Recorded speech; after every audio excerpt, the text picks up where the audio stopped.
It was a few days after Ogre's assaults that Soren came to me with a request. He wanted to head to Equestria. I could see why.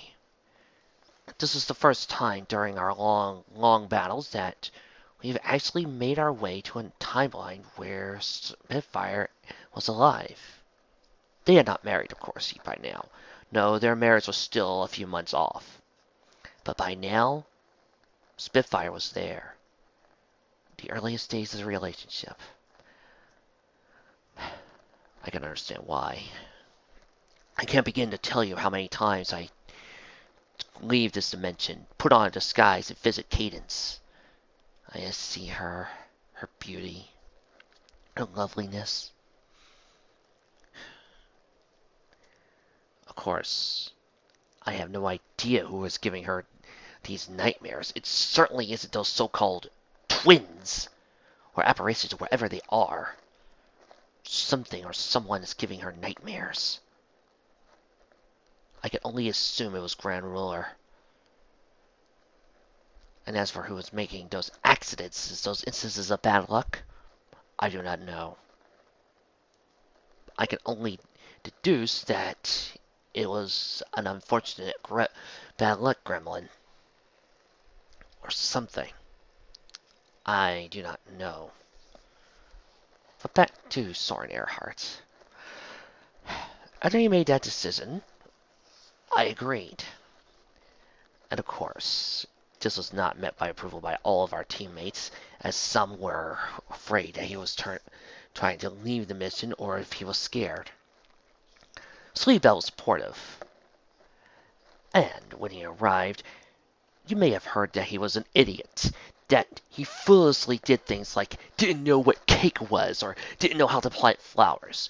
You think one of my men would be so foolish and stupid as to try to infiltrate without realizing what basic human needs are? No. None of my men would be so foolish. He introduced himself as Dark Cloud, as Thundercloud, famed businessman of Manhattan. Of course, they believed him, not because they were stupid, but I did go back in time, establish a few business companies for Thundercloud. I established a name and gave him some recognition. It's amazing what you can do with a little bit of time travel and effort. And of course, that's when I began to watch him woo Rarity. I had to wonder if this was all to infiltrate, or was this an attempt to bring her to her side? But it was when I looked at Sleebell's anger and Sleebell's rage that I began to realize what Soren was doing. You see, by now, Soren had begun to get a close relationship with our team. Alien, demon, ogre, giant. He began to care for all of them as his teammates, as brothers, as a new set of Wonderbolts. And one of the things he noticed that Sleebell hated the most was Rarity's relationship with Spike.